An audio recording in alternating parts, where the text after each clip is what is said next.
El Ministerio Apostólico Altar de Jehová de Eclesia presenta lo mejor del trigo. Apóstol Lourdes Bravo de Villar. Vamos a hablar de paternidad. ¿Qué es paternidad? La paternidad es el estado del hombre que ha sido padre. También es una relación tanto filial como jurídica que genera una serie de derechos y deberes recíprocos. Cuando nosotros vamos a Dios en oración, lo llamamos Padre, pero nos olvidamos que nosotros como hijos también tenemos deberes con Él como Padre. Queremos recibir los beneficios, pedimos los beneficios, pero nos olvidamos de nuestras responsabilidades. Vivimos en un medio o en medio de una sociedad sin paternidad. Eso es común hoy en día. Y Dios quiere restablecer la paternidad en la familia y en la sociedad, volviéndonos a todos al diseño divino, porque la paternidad es un diseño de Dios. Por eso, Malaquías profetizó que el Mesías haría volver el corazón de los padres hacia los hijos y de los hijos hacia los padres. Los padres de hoy solo piensan en sí mismos. Son egoístas, egocentristas. Y eso es determinante a la hora de tomar sus decisiones, porque ellos no piensan en nada, en las implicaciones que tiene su comportamiento y sus palabras hirientes sobre la vida de sus hijos. Dios está llamando el día de hoy a las familias completas. Dios está llamando a familias. Por eso es importante que toda persona que llegue a Dios vuelva a descubrir el valor de la paternidad, pero desde el diseño divino.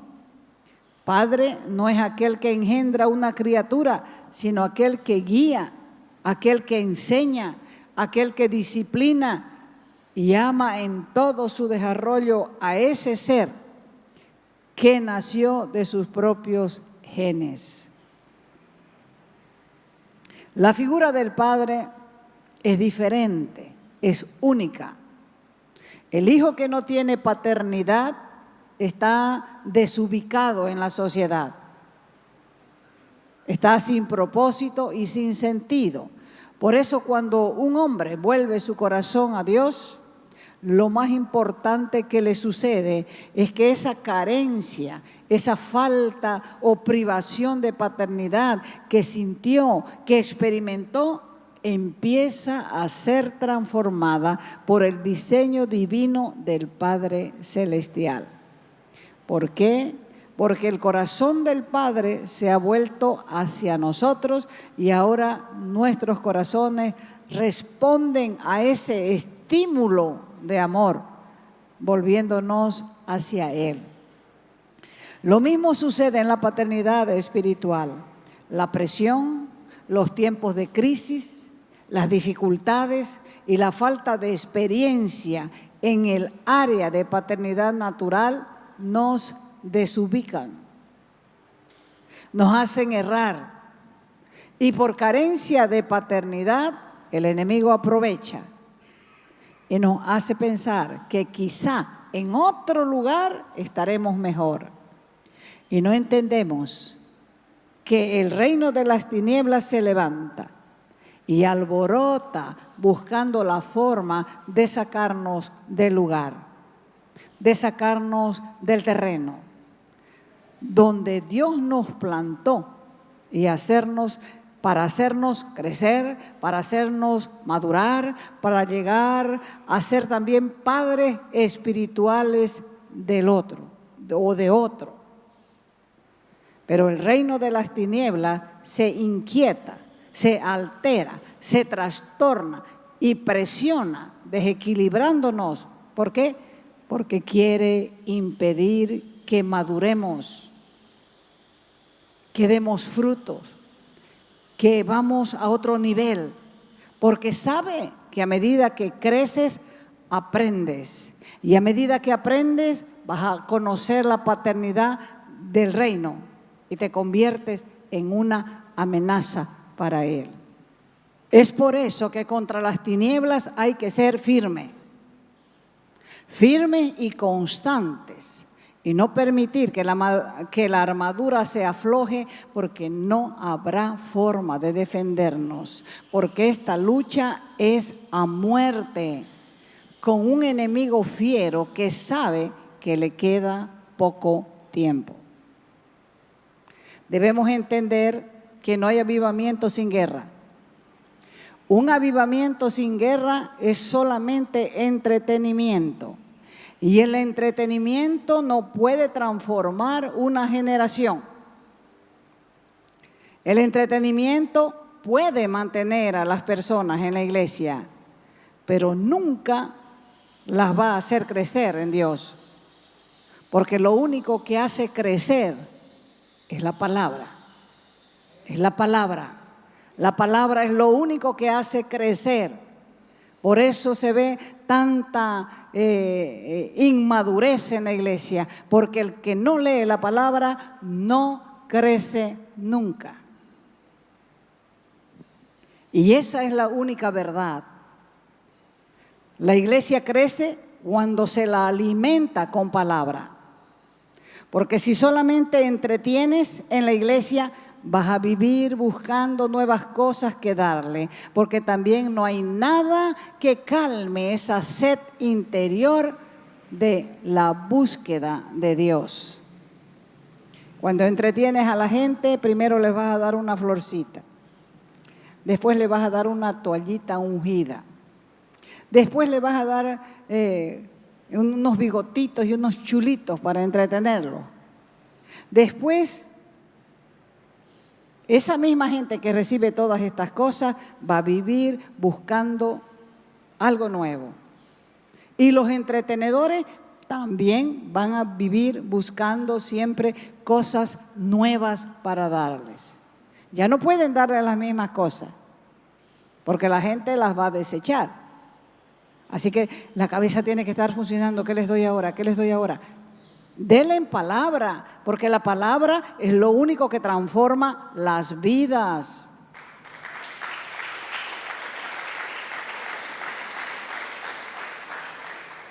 Si de veras quieres ver crecer a la iglesia, vas a tener que enseñarle.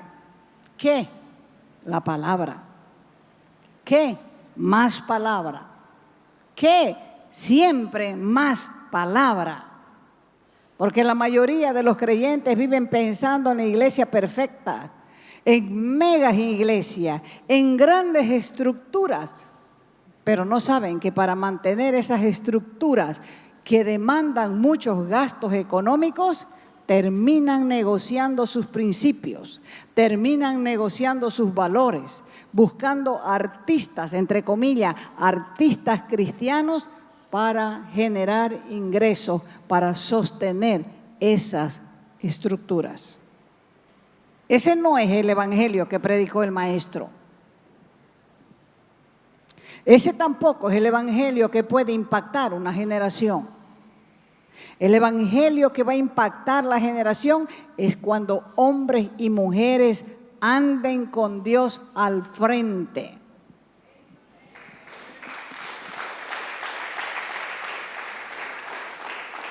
Recordemos que la nube acompañaba al pueblo de Israel en el desierto.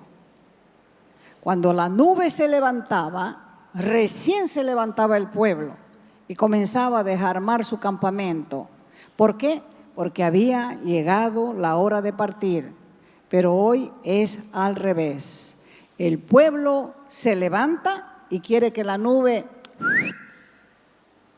vamos.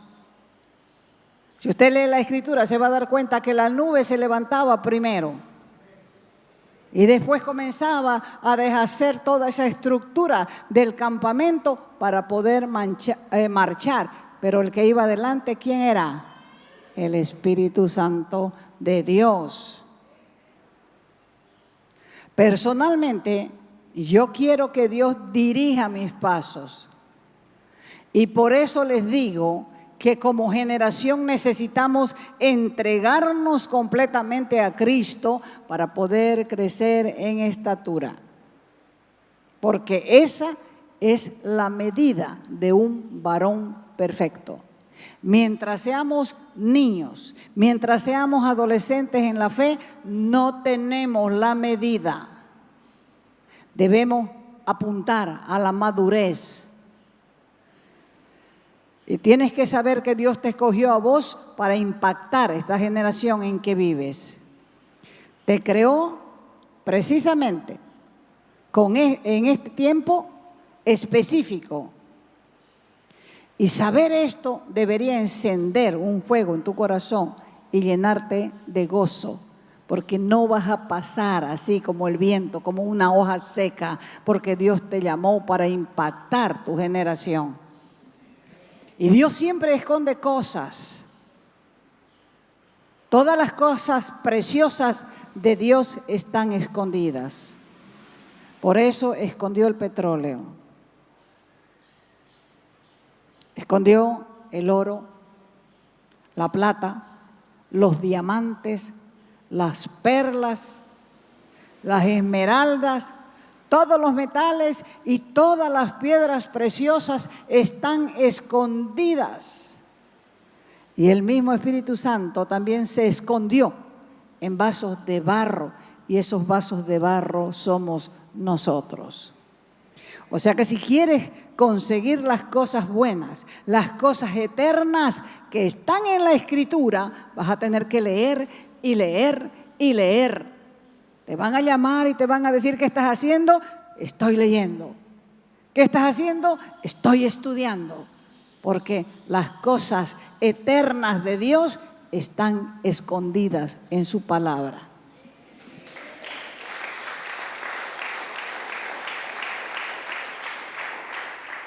Por eso Pablo decía, cuando aquí afuera estoy atribulado, aquí adentro no estoy angustiado. Cuando aquí afuera soy perseguido, aquí adentro no estoy abatido. ¿Por qué? Porque el hombre exterior se va desgastando de todas estas cosas, pero el interior se renueva cada día. Así que este es un nuevo tiempo para las familias. Es un nuevo tiempo para nuestro pueblo y es un nuevo tiempo para Bolivia. ¿Por qué? Porque Dios está haciendo cosas nuevas. Todo lo que las generaciones anteriores no entendieron, hoy Él las está sacando a luz para que podamos continuar lo que Él mismo comenzó antes de la fundación del mundo. Por eso la Escritura dice que Él te escogió a vos. ¿Cuándo? Antes de la fundación del mundo. ¿Para qué? Para que vivas para su propósito en este tiempo.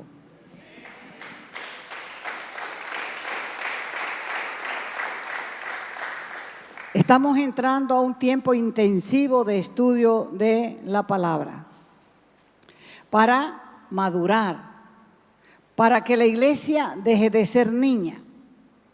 Es un tiempo nuevo de entendimiento de lo que es el reino, un tiempo de valorar a la familia, de valorar la paternidad natural y de valorar la paternidad espiritual.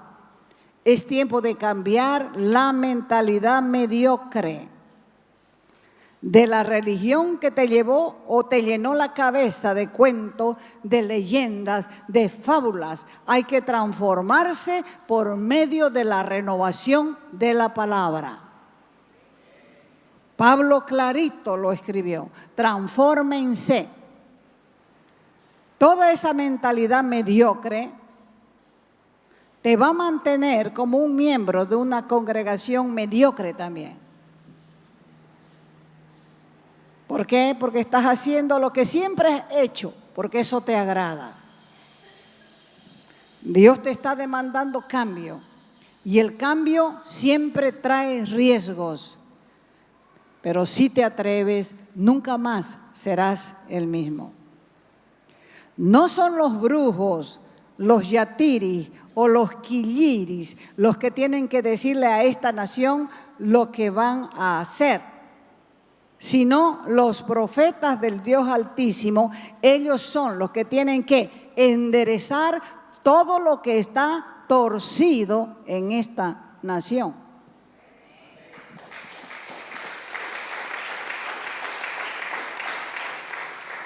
La Escritura cuenta que en una ocasión el rey de Siria mandó a Israel al comandante general de su ejército. Ese comandante general se llamaba Naamán. Era un hombre valeroso, pero era leproso. Así que lo mandó para que sea sanado en Israel. Cuando Naamán llegó delante del rey y le entregó la carta, el rey de Israel comenzó a lloriquear, diciendo: este hombre, hablando del rey de Siria, nos ha mandado esta carta como pretexto, porque si no hacemos lo que él pide, después nos va a declarar la guerra. Esto sucedió en los tiempos del profeta Eliseo. Y cuando el profeta Eliseo se enteró de todo este melodrama que hizo el rey de Israel, mandó decirle al rey: mándenme a ese hombre para que Dios lo sane. Y así sabrán que hay profeta en Israel. Los cristianos somos cartas abiertas y leídas. Estamos muertos para el mundo, pero vivitos y útiles para el reino de Dios. Fíjese que el evangelio no comenzó en el jardín del Edén con un hombre trabajando. El evangelio comenzó en el cielo, con el Padre y con el Hijo. Esto no lo saben muchos, por eso las personas adoran lo que no conocen. Cuando Jesús entró en el escenario del mundo, las personas conocían de Dios, pero no conocían a Dios. La mujer samaritana en el pozo de Jacob le dijo a Jesús: nosotros adoramos en este monte y ustedes los judíos dicen que adoran en tal parte. Y Jesús le dijo: viene el día en que no van a adorar ni en este monte ni en este otro monte. Ustedes, le dijo Jesús a la mujer samaritana, adoran lo que no conocen. ¿Por qué le dijo así? Porque la vida viene de conocer a Dios. Por eso tenemos que aprender la Biblia. La Biblia no comienza en Génesis, aunque es el primer libro y aunque significa comienzos. La Biblia empieza en el Evangelio de Juan, capítulo 1, verso del 1 al 4. Abra su Biblia. Dice: en el principio era el Verbo. El Verbo estaba con Dios y el Verbo era Dios. Este estaba en el principio con Dios. Todas las cosas por medio del Verbo fueron hechas. Y sin el Verbo, nada de lo que ha sido hecho fue hecho. En el Verbo estaba la vida. O sea, que antes de crear los cielos y la tierra, el Verbo ya estaba en el principio. El Verbo estaba con Dios y el Verbo era Dios. Así que la Biblia comenzó con el Padre y con el Hijo. Por eso cuando Jesús decía: yo no hago lo que quiero, sino lo que veo hacer a mi Padre. Él trabajaba porque había mucho trabajo. Él trabajaba porque había mucho que hacer. Por eso él decía: mi Padre trabaja y yo trabajo. El padre trabaja de continuo.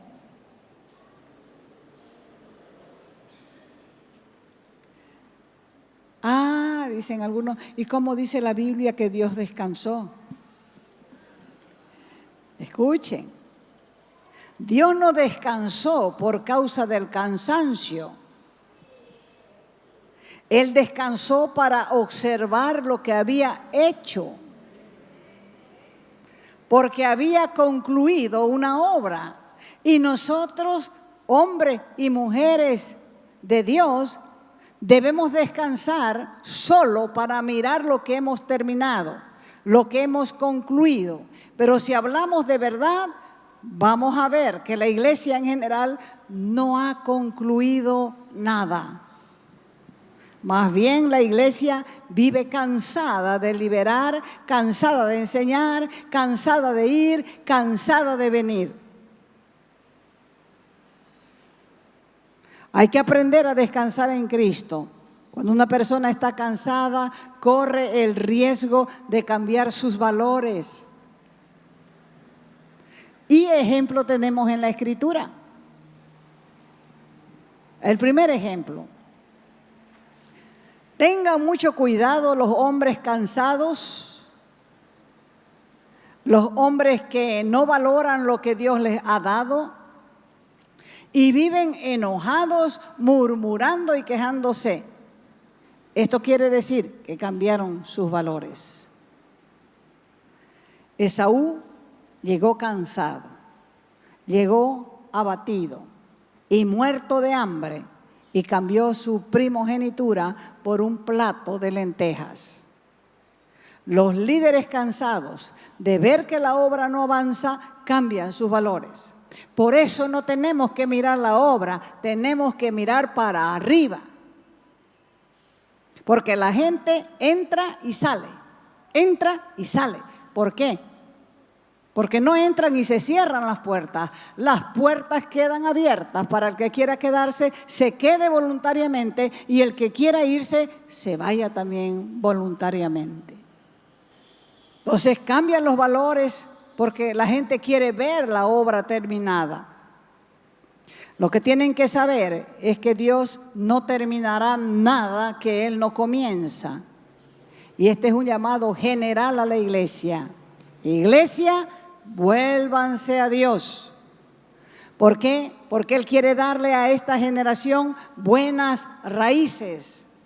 Quiere darle raíces, quiere darle ramas y quiere darle frutos. ¿A quiénes? A esta generación.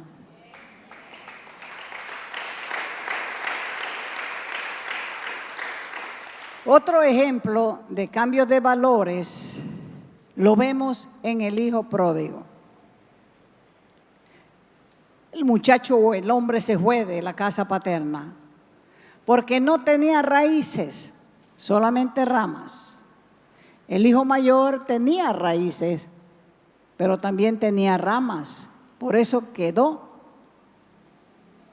en la casa paterna para poder ver el fruto. A esta generación, Dios quiere darles fundamentos de paternidad. La paternidad es algo importante para Dios y para el hombre. Descubrirla, vivirla, entenderla de la manera correcta puede cambiar la forma en que vemos a Dios, y Él nos permitirá ir más allá de nuestra relación con Él. Un padre en lo natural es un ser especial. Ha sido colocado por Dios en la familia para ejercer influencia. Una influencia que es notoria desde la concepción. Sin embargo, la paternidad en la cultura boliviana ha sido distorsionada en la familia. Y para que un padre asuma su paternidad, hay que perseguirlo hasta con la policía para que pague sus pensiones. ¿Por qué? Porque han perdido el diseño original de Dios. La falta de amor, La falta de disciplina y entrega por el hogar ha formado una generación sin padres. Cada día es más común ver jóvenes festejando a su madre tanto el Día del Padre como el Día de la Madre.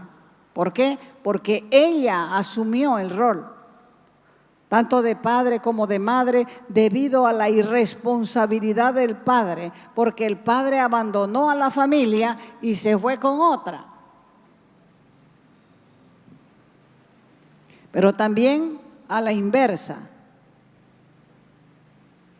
Hay padres que asumen los dos roles, los dos papeles, porque las madres salieron peor que un volantín sin cola. Por eso Dios está restaurando la paternidad tanto en lo natural como en la iglesia. La paternidad espiritual no tiene sexo. La gente por lo general no entiende muchas cosas y tienen miedo de Dios. No se acercan a Él porque piensan que les va a exigir. Ay, no quiero muy cerca, me va a exigir dejar tal cosa, me va a pedir algunas cosas. A los que piensan así, quiero decirles que Dios no les va a pedir algunas cosas. Dios les va a pedir todo porque Él quiere ser el primero en tu corazón. Y si Él no es el primero, vas a derramar tus afectos a personas, a seres humanos que siempre te van a fallar. La Biblia nos llama hijos de Dios. ¿Por qué? Porque la Escritura habla de paternidad. Y la paternidad no es una nueva versión del Evangelio. Hay una imitación burda, grosera, torpe del Evangelio. ¿Por qué? Porque todo el mundo habla de paternidad, pero el 80% de las personas que hablan de paternidad no son hijos de nadie, ni padres de nadie. La realidad, la verdadera realidad es que el pueblo cristiano está cansado de show, está cansado de eventos, está cansado de entretenimiento y el Señor también. Él no quiere evangélicos, Él quiere hijos. Hay que entender lo que es la paternidad. El venir a la iglesia no te hace hijo. La relación te hace hijo. Por eso es que Dios quiere darle a esta generación fundamentos. ¿Qué son fundamentos? Cimientos. Porque los cimientos nos van a hacer crecer a la estatura de la plenitud de Cristo. Mientras más grande el edificio, más profundo el cimiento. Por eso es que pasa uno por las construcciones y mira, allá están poniendo columnas.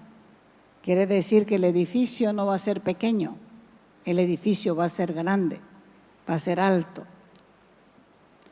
Eso es lo que Dios quiere, darnos fundamentos para que nosotros podamos llegar a la estatura de la plenitud de Cristo.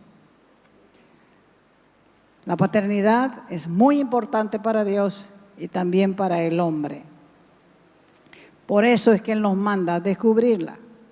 Por eso es que Él nos manda a vivir y entender para cambiar la forma en que nos vemos. Si vos no te ves como hijo, vas a vivir como cualquiera. Pero si te ves como hijo de Dios, eso te pone un freno para muchas cosas. Tu vida tiene propósito que solamente va a ser visible cuando la paternidad celestial se haga una realidad en tu vida.